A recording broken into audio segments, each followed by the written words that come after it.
Mana abanyakenya hari uburyo Imana yabakunze yabashyiriyeho byarakozwe byamaze kubaho mu isi y'umwuka. Mana yamaze kubashyiriraho umuperezida witwa Raila Odinga. Ahubwo abanyakenya aho bari hose ni uzaba perezida, ni uzaba perezida aya matora kubera haciye imyaka 3 ngenda muri kiriya gihugu ndimo nsengera iyo gahunda nsengera iyo gahunda. Mana yamaze kubikonfirima byararangiye. Ahubwo abanyakenya bo bakwiriye kubaho barimo barashimira iki Imana, kubera ko Imana hari ibintu byinshi yamaze kwemera no gushyiraho muri gahunda. Yesu mwana w'intama w'Imana, happy forever, holy lesser way, happy forever yo, dela astade, dele entenada. Yesu ani muri ryariba, ni kuri ryariba rya Yakobo, ani omfukamye kubw'ibyifuzo by'abantu batandukanye. Mwami Yesu Kristo bari hirya no hino mu migabane itandukanye y'isi. Yesu ni wowe byose kubakumenye, ni wowe byose kubakwizera, ni wowe byose kubakwiringira. Ahangaha Yesu abambaye ibyifuzo bari muri Amerika, abari muri Canada, abari mu Bwongereza, abari mu Bubiligi, abari mu Bufaransa, abari Delance muri Asia, abari muri Australia, abari muri Finland. Mwami Yesu abari Mozambique, abari hani Kigali, abari Rusaka muri Zambia, abari hirya no hino, abari hano mu gihugu cy'u Rwanda. Mwami Yesu nazanye ibyifuzo bya buri umwe, nazanye ibyifuzo bya buri umwe, nazanye ibyifuzo by'itorero, nazanye ibyifuzo by'umuvosto neta proria we ordenanced nele loble vosto tenodeha hable vosto ken moriorai why morioresta hable oneres never preposto kente nedas are where morios we ordenasta for your lesta. Harabantu de la avo oneres, harabantu muri hirya no hino ku isi mbonye Imana ikijije ndimo nsengera igihugu cyanjye. Ibyo byose nabisenyeye hano kuri riba rya Yakobo. Ibyo byose Imana yamaze kumenyesha hari amakuru yandi nahawe. Nabwiwe ngo nta gisibya, nta cyabaho, nta nikizabaho kizakuraho ko perezida wacu Paul Kagame indwara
Abana bawe bampaye mwami Yesu ikirarushe ikiraremerewe ariko data ndaguhamagaye kugira ngo ugaragaze kunesha kwawe ugaragaze gukora kwawe no gukora garagaza werekaza inzira garagaza werekaza inzira garagaza werekaza adekoria razo obinotera zetraya rabosizo oriara waidoneta zetaya zetrante rezo oria adekorio opito olime retreme rebosino obrepayo oria saye hallelujah.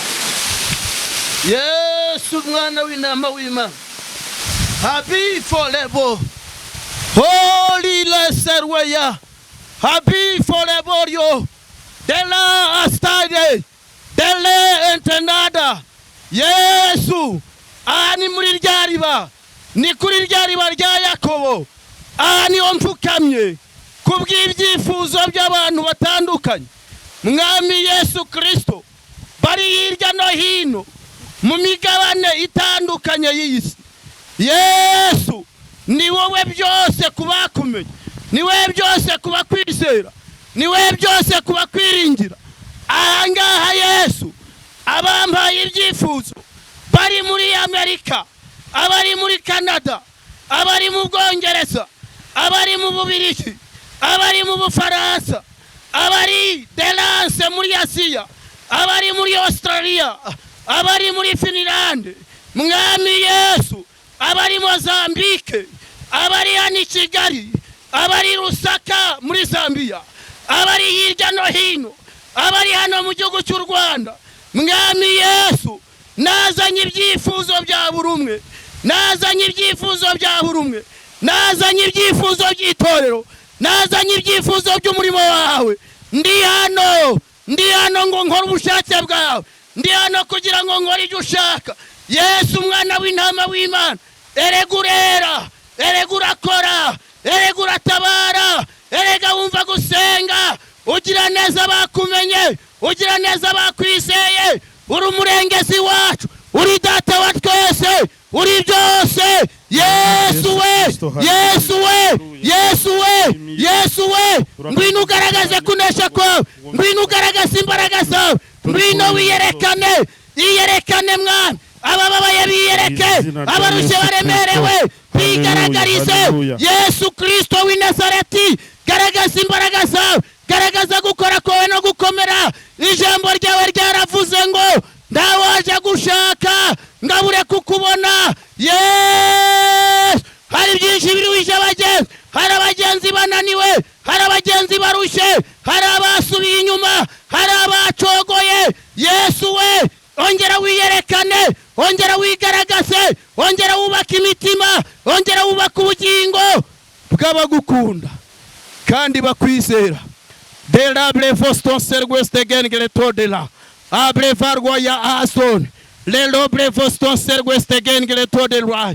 Ababyeyi bananiwe n'abana, Adelance ndabasengeye bigaragarize. Ababyeyi mwami barwaye adelance varia, indwara z'amara, indwara z'amara, indwara z'ibifu, indwara zinyuranye, indwara zaburiwe imiti, delable foston serwestar, nta wundi wabakiza, nta wundi wakwiyerekana abarwaye imitsi, mwami Yesu iyereka abasore, iyereka abakobwa, iyereka abadamu, iyereka abagabo, mwami Yesu Kristo w'i Nazareti, ab'ingeri zose, ab'ingeri zose, ndahakurira isoko, ndahakurira iriba, ndahakurira iriba rya Yakobo, ndasenze, waravuze ngo uzagera kuri iriba wese agasenga afite ibyifuzo, mwami Yesu haciye binini mbisi ko bya byifuzo byananiranye hano ari ngombwa ko bisubizwa. Yes, nabizanyaha,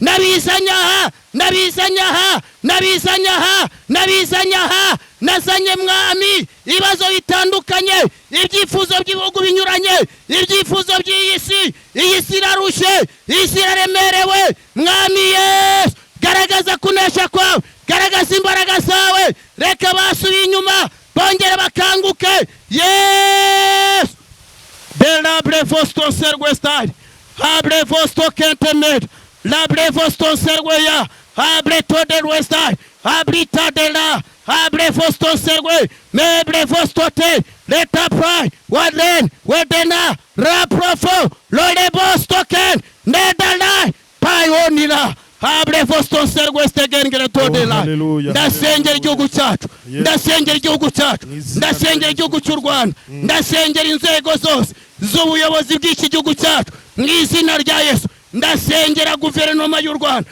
mu izina rya Yesu, reka ugiriye neza ubuyobozi bw'igihugu, mwami Yesu.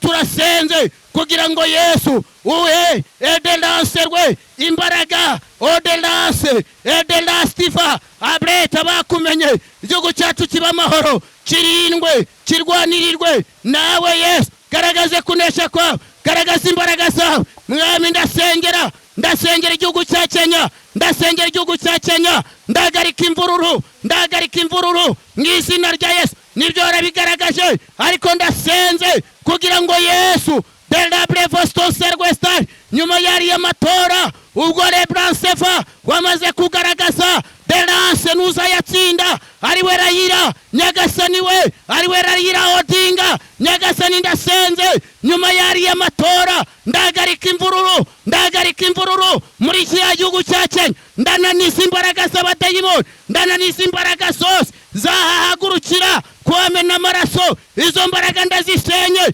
nzisenye muri ririba rya Yakobo mu izina rya Yesu. Yes, yes, yes, ngwino ugaragaze kunesha kwawe, ngwino ugaragaze imbaraga zawe, ngwino ugaragaze gukora kwawe no gukomera, ngwino weshe icyubahiro. Erega Yesu urakora, erega Yesu ugira neza, erega Yesu uracoboye, erega Yesu uracoboye, erega Yesu ugira neza bakwizera, uri umurengezi wacu, uri umutabazi wacu, uri ubuhungiro bwacu, uri Imana ivuga, uri Imana ikora, uri Imana igira neza. Leta pray, welo lede, lete vosto, neta proria, we odelanse, nelelobre vosto tenodera, abre vosto ken moriorai, why morioresta, abre oneres, nevo preposto kente nedas, arweri morios, we ordinasta voriolesta.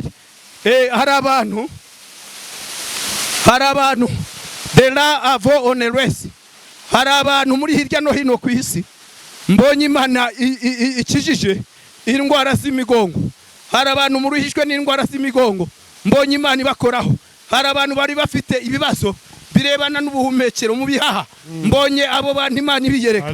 Delable fostonse hano kuri riba rya Yakobo mbonye obre fostonse rwestari, mbonye hagiye kubaho ikintu cy'ububyutse gikomeye, adelance abantu bari baraguye, mbonye hari imbaraga zongeye kubakoraho, zongera kubabyutsa. Izo mbaraga ni imbaraga z'Imana, ni imbaraga z'Imana zigiye gukora, ni imbaraga z'Imana zigiye gukora bidasanzwe. Bene data aho muri hirya no hino kwisi, adelance ndabona hari umumama umaze imyaka igera mu 8 arira. Adelance ndakubona mu gihugu cya Canada, ndabona ari imbaraga zije kuguhoza amarira wariraga derable foston service board hodela abre hodel westai kandi ndabona muri iki gihugu cyacu cy'u Rwanda edelance for you on the westai bene data ndabona muri iki gihugu cyacu cy'u Rwanda hari igitangaza Imana igiye gukora muri iki gihugu mu buryo bw'itorero dela abre foston service kubera ko hari uburyo Imana igiye kongera gukora no kongera gusana imitima yari yamaze kunanirwa no gutandukana no kwera ndabona hari uburyo Imana igiye kongera gukora ibidasanzwe kugira ngo izina ry'Imana rihabwe icyubahiro. Imana ishimwe cyane. Ngenda nezewe kuri iriba ntabwo risanzwe jowe. Haleluya. Nawe urabona ukomeze. No kuri. Iriba ndirisanzwe. Imana ishimwe. Muri ibi bihe Imana ikeneye ko abantu basenga. Niko bimeze. Abantu benshi bamaze kunanirwa bamaze gutandukana n'indangagaciro zo kwera ariko noneho kuko batakibona umwanya wo gutindana n'Imana ngo basenge. Yesu yavuze ijambo rikomeye. Hari umuririmbyi waririmbye avuga ngo gusenga ngo bikingura ijuru ngo kandi bimara iki umubabaro. Ni ngombwa ubugingo budasenga burapfa. Niko bimeze. Ari nayo mpamvu urabona nambaye ibigunira urabona nasirikishije imigozi nambaye ibyo kwirabura urugendo ntabwo rworoshye nari maze igihe kinini ndashobora kugenda n'ibirenge urugendo rurerure ariko ndashimira Yesu wambashishije gukandagira kuri iriba. Urabona iri buryo ribimeze ntago bisanzwe ni ibyifuzo nageze hano nzanye ibyifuzo birenga 700 by'abantu batandukanye message zinyuranye zangezeho bampa ibyifuzo by'ibintu bibagoye kuko muri ibi bihe nimba abantu bene data mubireba ntabwo abantu bagisenga kubera ko Yesu yavuze ijambo rikomeye yaravuze ngo ibihe biraje ngo kandi bigizute ngo kandi birasohoye ngo ubwo abasenga data ngo bakwiriye kumusengera mu mwuka no mu kuri. Dukwiriye gushaka uburyo bwose dukora kandi tugakora ibishimwa n'Imana. Maze iminsi mbivuga uwasengaga rimwe muri ibi bihe nasenge kabiri, uwasengaga kabiri nasenge kane, uwasengaga kane nakube kubera ko amasengesho abeshaho. Amasengesho yabera azibukwa. Bene data reka mbabwire muri ibi bihe abantu benshi aho kugira ngo bagwise kwera kw'Imana usanga baragiye biremera ibintu by'ubwenge bw'ibihimbano ariko bidahura n'ukuri kw'ijambo rya Kristo. Yesu yirirwaga yigisha ariko hagera nimugoroba akazamuka akazamuka umusozi kugira ngo ahabwe imbaraga.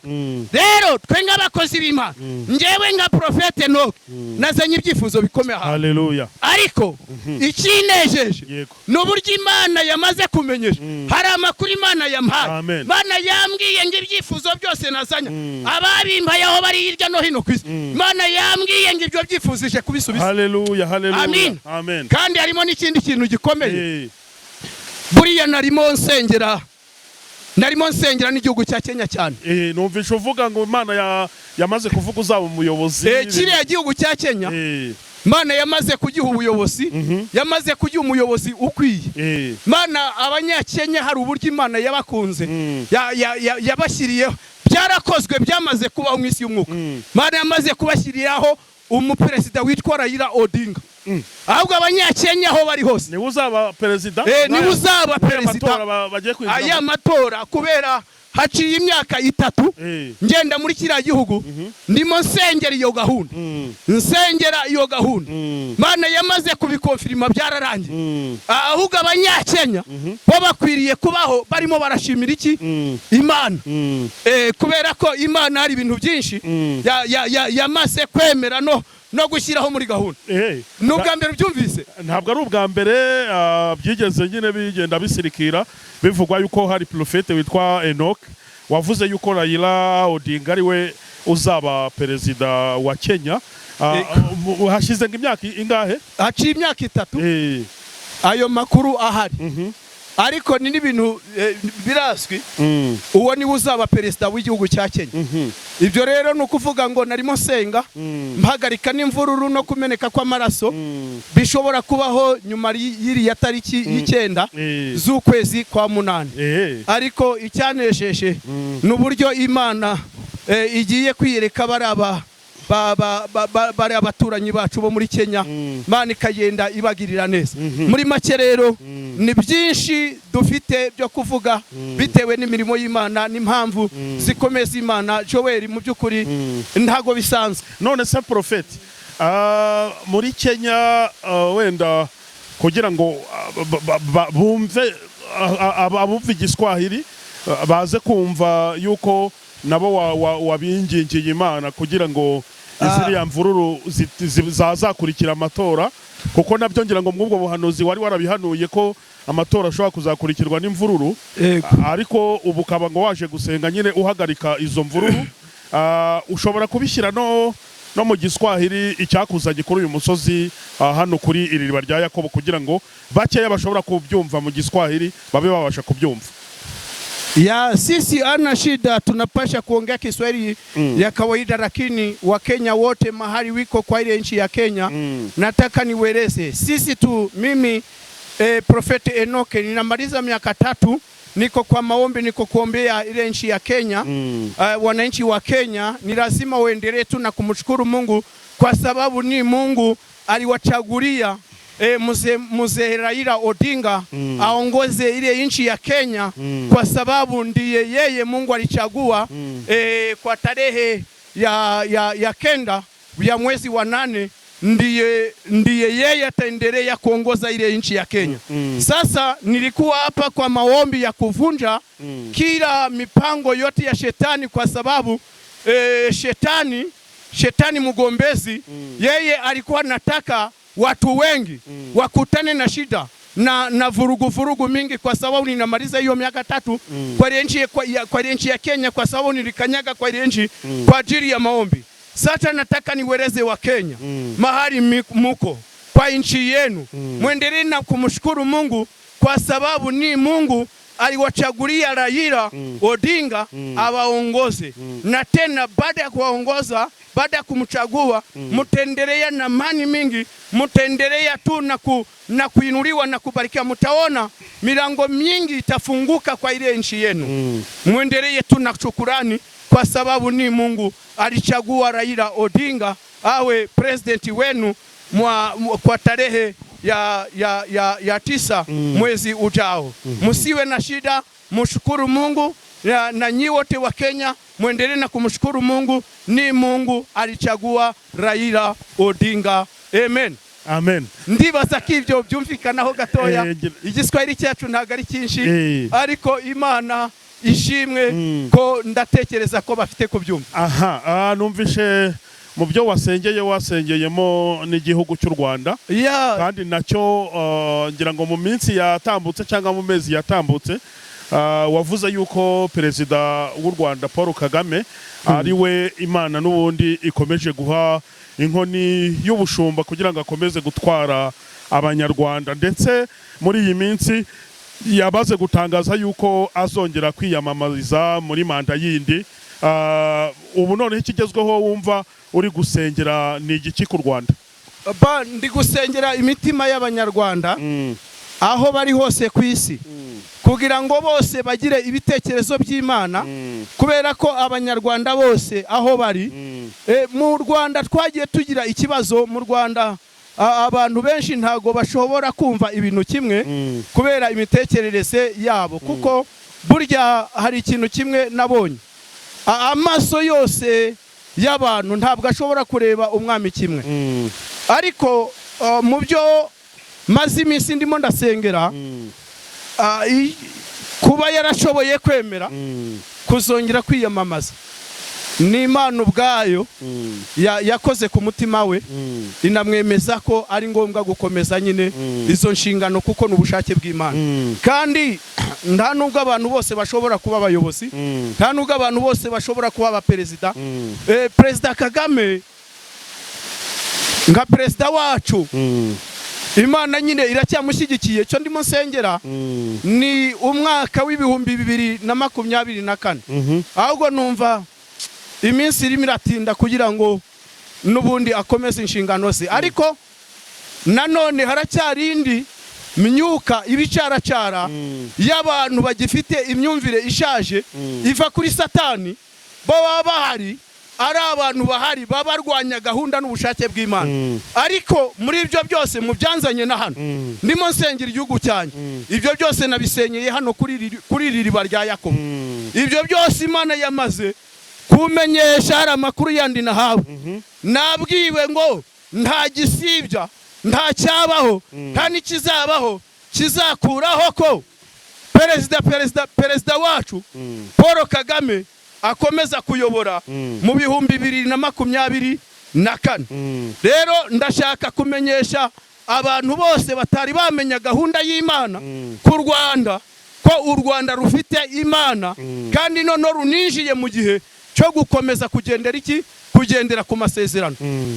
Bibiliya ndagira ngo tubihuze n'ijambo hano. Yego, niyo mpamvu ubona nambaye ibyo kwirabura, kuko njya mbwira abantu ko ngewe ndi inshuti y'ibihuru, kandi nanone ndi umuhanuzi mukuru uhari ushinzwe kurwanya umwuka wose wabangamira isi. Amen. Ntabwo ari nge wigize mukuru, ahubwo ni Imana yangize mukuru kubera amavuta igenda impa kugira ngo ngende mpangana n'imyuka irwanya abami. Amen. Ni nayo mpamvu buriya abantu benshi ntabwo abahanuzi bose bashobora guhishurirwa iby'ubwami, bivana n'abantu Imana yashimye kugira yabisigiye. Nge rero nasigiwe guhanurira abami n'ibikomangoma n'abantu bave mu rujijo. Nibyo nashyiriweho guhanurira rero abantu basanzwe, ni ibintu nabwo bisanzwe, ariko nashyiriweho guhanurira abami.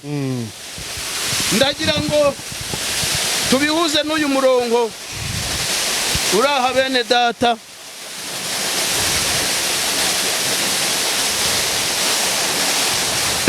Ni ubutumwa bwiza bwanditswe na Yohana igice cya 4 n'amagambo Imana yaduhaye. Noneho ku murongo wa 23, ariko igihe kiraje ndetse kirasohoye ubwo abasenga by'ukuri basengera Data mu mwuka no mu kuri, ngo kuko Data ashaka ko abo ngabo ari bo bamusenga. Imana idufashe. Reka turebe na hano muri Yesaya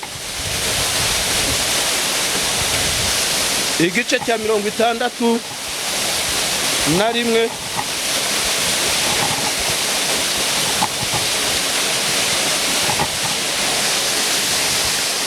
Yo, haleluya, haleluya. Yesaya 61. No turebe umurongo wa 3.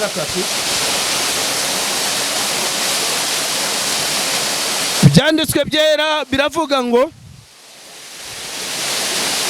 yantumye no gushyiriraho itegeko abisiyoni barira ryo kubaha ikamba mu cyimbo cy'ivu n'amavuta yo kunezerwa mu cyimbo cy'ubwirabure n'umwambaro w'ibyishimo mu cyimbo cy'umutima wihebye, kugira ngo bahere ko bitwe ibiti byo gukiranuka byatewe n'Uwiteka ngo bimuheshe icyubahiro. Amen. Mu byo rero natumwe ni ukwirukana amakuba ku isi, no guhagarika icyago, no gukuraho imirimo yose yande ya Data.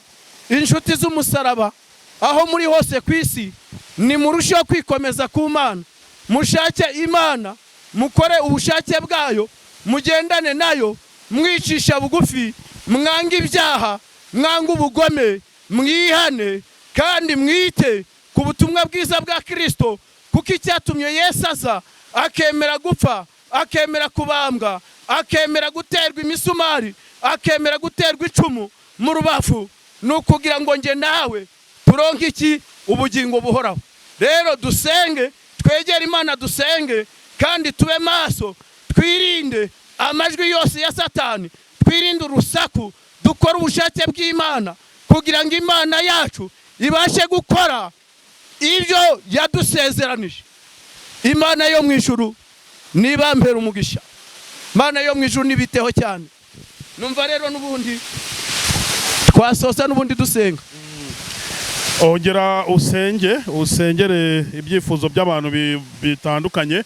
Mwami Yesu, mwana w'intama w'Imana, nongeye gusenga, nongeye gutakamba, mpagaze mu mbaraga zawe, mpagaze mu kunesha kwawe. Haleluya, haleluya. Nsengeye buri wese mu izina rya Yesu, wumvise aya magambo, reka buri wese arengerwe, reka buri wese arwanirirwe, reka buri wese anesherezwe mu izina rya Yesu, kugira ngo buri wese abone ineza yawe n'imbaraga zawe. Amen. Haleluya. Prophet, reka tugushimire cyane, tugushimire kuba ufashe umwanya nk'uyu nguyu ugakora umurimo w'Imana utoroshye gutya. Mu by'ukuri ni ibintu bitoroshye. Ubu wari umaze nk'igihe kingana iki muri uyu mwanya w'amasengesho, cyangwa ufite gahunda yo kumara igihe kingana iki muri uyu musozi? Aha ngaha mpafite iminsi igera muri 3 ndimo nsenga. Uri musenga? Yego.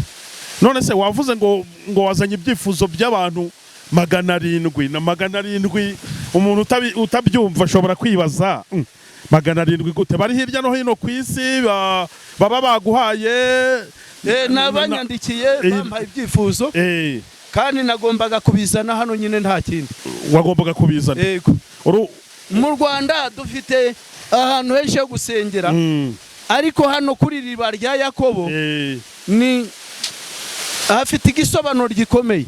Wageze wese n'ikifuzo gikomeye, bimwe byananiranye n'indwara, hano hageze n'indwara zirakira, n'ibintu byose birahinduka. Nukuvuga ngo aha ni ahantu dusengera ibyifuzo bimwe biba bikomeye, bya byifuzo by'abami by'ibihugu, kuko urumva amafite ibintu byinshi byo gusengera, ariko ibyo byifuzo byo bindi nibyo abantu 700 bamuhaye bisanzwe nagomba kuzana. Ariko harimo n'ibindi by'iki gihugu, bya Kenya, iby'isi muri rusange, kubera ko muri ibi bihe urabona ko impande enye z'isi zisa naho zirimo ziranyeganyega cyane, kandi harimo n'ibyo abakozi b'Imana bivanze, batari gushobora kumenya uburyo bagomba gukora, uburyo bagomba gusenga, uburyo bitwara ngo bakore iby'Imana ishaka. Muri make rero ni muri ubwo buryo. Mu minsi yashize dukorana ikiganiro, hari aho wari wavuze yuko Imana yaguhishuriye ishyira abamarayika ku mipaka y'u Rwanda, ndetse icyo gihe ku mipaka hari nyuma yaho gato haje imvururu, ariko zitagize icyo zihungabanya cyane, ariko ubu ngubu byararangiye ni umutuzo. Iyo ubibonye kuriya mwavuze ibintu mukabona biranabaye, mubyakira gute mu mitima yanyu nk'abahanuzi wenda? Njyewe kubera n'ubundi ndatekereza ko Abanyarwanda benshi bari ku isi aho bari barabizi, nje ndi umuhanuzi uhari uvugana n'Imana, kandi nta by'Imana igimbwira ngo imbeshye. Ngereze hano muri Gisenyi, nabanje gutambuka no ku mipaka, Imana yari yambwiye ngo nimbatambuke, ariko nyishimira ko ikibi yakirukanye. Buriya nananyuze no ku Kivu, buriya kiriya Kivu gifite aho gihurira na Kongo, nacyo nkora ku mazi kugira ngo nyahumanure iyo myuka yose yasubiye aho yari yaravuye. Rero ni amashimwe y'Imana yatubwiye ibintu nka kuriya bikahita biba ubwabyo kuri njyewe, biba ari impamvu binantera imbaraga, ariko nanone byakagombye no guhishurira abantu ko u Rwanda rugifite umuhanuzi kandi uvugana n'Imana. Yego. N'ibindi byose rero byavuzwe nibabitegereze, kuko nta kintu na kimwe Imana yatubwiye batazabonesha amaso. Ariko Prophet, wenda hari icyo nakubaza. Yego. Murahanura mukabwira abantu ibintu Imana izabakorera, ubundi nyuma y'uko umuntu ahanuriwe abagomba gukora iki kugira ngo amasezerano yiwe azasohore? Imana ntago imeze nk'abantu. Abantu bagiye basobanura ibintu mu buryo butari bwo. nuko wenda kubera urabona nta mbaraga nyinshi mfite kubera aya mazi ariko ni mu mubiri kubera ndi no masengesho yo kwiyiriza urabona ko n'ibiro byanjye nyine biri kugabanuka birumvikana ariko iki kintu ngiye kuvuga bene data kirakomeye Imana ntabwo ari umuntu ngibeshye nta nubwo ari umwana w'umuntu ngoyo yicuze icyambere iby'Imana iba yaravuze yabwiye Yeremiya iramubwira ngo irinde ijambo ryayo ngo kandi ririnda imyaka ibihumbi ngo kugera risohoye nukuvuga ngo abantu biroroshye ko bo bavuga ibintu nyine ntibibi ariko noneho iyo ari Imana yavuze amen amen iyo ari Imana yagize ute yavuze ku muntu mbo icyo abasabwa ni ugutegereza yizeye kandi anasenga ariko Imana yavuze ijambo yarivuze naho ryayicika iba yashyizeho kashe kereka yari abantu bavuze nta Mana yavuze nyine buriya n'abanyabinyoma tuzajya tubabonera mu byo baba bavuze bitaba biroroshye ariko iyo wahanuriwe nta kindi ubusabwa ni ukwizera no gusenga unashimira kubera ko buri jambo ryose Imana iba yavuze ibishobora kurisohoza mu gihe cyayo. Ntekereza yuko mu misozi myinshi cyane wasengeyeho uyu musozi wo kwiriba rya Yakobo mu karere ka Rubavu ni ku nshuro ya kangaho ugezeho ese ni ubwa mbere ese niba ari ubwa mbere wizeye yuko amasengesho uhakoreye agiye gukora iki ku bantu bagutumye ku bantu baguhaye ibyifuzo bizera iki kuba waje kuri uyu musozi? Arabampaye ibyifuzo bo nzakira telefone zabo zimbwira ko basubijwe yego kubera uyu musozi namaze iminsi 4 ndimo mbibaza Imana niba nkwiriye kuhaza bo bwari ubwa mbere ariko natangaye cyane no mwijoro iby'Imana yagendaga imbwira ni igitangaza gikomeye. Amen. N'umusozi rero udasanzwe n'ubwa mbere nahageze ariko bwari uburyo bwiza bwo kugira ngo Imana ise naho ikura abantu mu rujijo kubera aha hantu kubera nta muntu ushobora kuronka imbaraga z'Imana no gukoreshwa ibintu bikomeye atazamuka umusozi adashobora kuzamuka ngo ashaka iki Imana nuko na Yesu yarameze.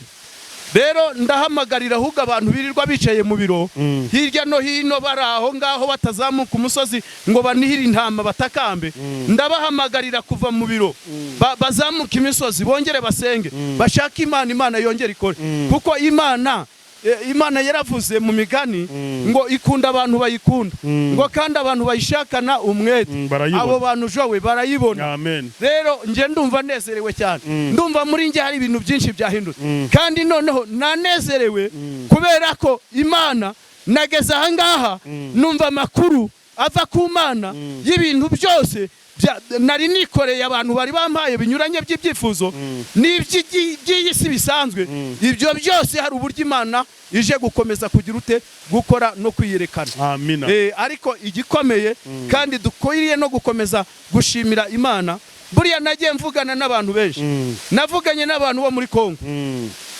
batandukanye barambwira uti tugize umugisha twagira perezida umeze nka perezida w'u Rwanda.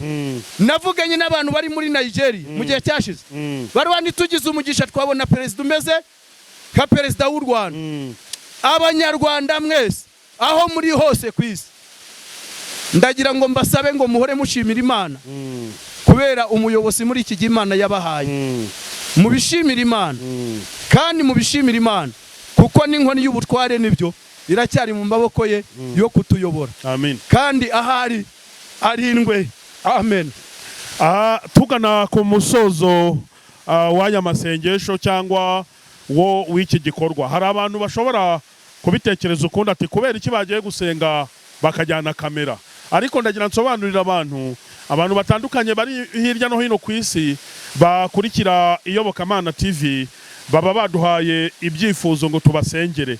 Mu by'ukuri nanjye ndasenga ariko mba nifashishije n'abakozi b'Imana akongera ku byifuzo afite akongeraho n'ibyo abandi baba bampaye noneho mu rwego rwo kwifatikanya nabo kandi wowe ureba ikiganiro nk'iki ngiki ndakubwiza ukuri ko uramutse usenganye natwe ukizera Imana yagutabara ubu aba ari umwanya w'amasengesho ariko ari nk'umwanya ubereye kuyobokamana muri rusange kugira ngo ubwami bw'Imana bukomeze kwaguka. None rero Prophet turimo tugana ku musozo, hari abantu batandukanye banyura inbox batwandikira baduhaye ibyifuzo. Hari ababyeyi bafite abana biga muri Torokome ndetse no mu wa gatandatu bagiye gukora ibizamini bya leta. Hari nk'abitwa ba mama teta bari muri Mozambique, abo nyine abafite ibyo byifuzo by'abana ndetse n'abandi. Hari abamama barwaye bari mu bihugu bitandukanye. Hari n'abandi bantu usenga wibanze cyane kukwereka Imana ibyifuzo by'abantu bagutumye, ariko ndakwinginze nkugiriyeho umugisha turimo dusoza unzamurira ibyo byifuzo by'abo bantu bose bagiye batuma Iyobokamana kubasengera. Duherutse hano mu mwaka ushize turimo turasengera ibyifuzo abantu bari baduhaye, kandi n'ukuri hari byinshi byakemutse, hari byinshi Imana yakoze, abantu ubugubu bakaba bari mu mashimwe. None rero tukugireho umugisha nkigufite kuri kamera, nzamurira ibyo byifuzo by'abantu batari muri babandi bagutumye. Imana ibagirire neza mu izina rya Yesu. Mana Data wa twese mwiza, ubwoko bwawe bwose bukurikira Iyobokamana batanze ibyifuzo aho bari hose ku isi, ndabasengeye mpagaze mu butware bw'ijambo ryawe. Izina rya Yesu. Ijambo ryawe ni rizima, ijambo ryawe rirakora, ijambo ryawe rirategeka, ijambo ryawe rirahindura. Mwami Yesu, reka buri wese umwiyereke. Abana bato bagiye kujya mu bizamini, abo nubigaragarize, reka batsinde, reka batsindishirizwe nawe, reka ubagure, koreka ubwenge bwawe mu izina rya Yesu. Abantu bose aho bari batandukanye biyereke, bigaragarize, bihishurire, baramburire ukuboko kwawe, babone ineza yawe, babone imbaraga zawe, babone gukora kwawe no gukomera mu izina rya Yesu, mu izina rya Yesu. Delabrito delabrifarwaya abrifarwiyo on the last we odile delabrifario on the way mebre fostopa abrifarwiya bretod wetaida nela abrifarwaya brefostoya hadilwiya rolenside why don't he less we all style ordinary abrifarwiya pride arwe ontene pe opreto del westide ne brefoston service died. Ndagushimiye k'ibyo byifuzo by'abantu bose, Mwami Yesu Kristo w'i Nazareti, ibyo byifuzo by'abantu bose ndagushimiye ko ari cyo uje gukora. Ndagushimiye ibyo byose Mwami ko mbikubwiriye hano muri riba rya Yakobo, niyo mbikubwiriye.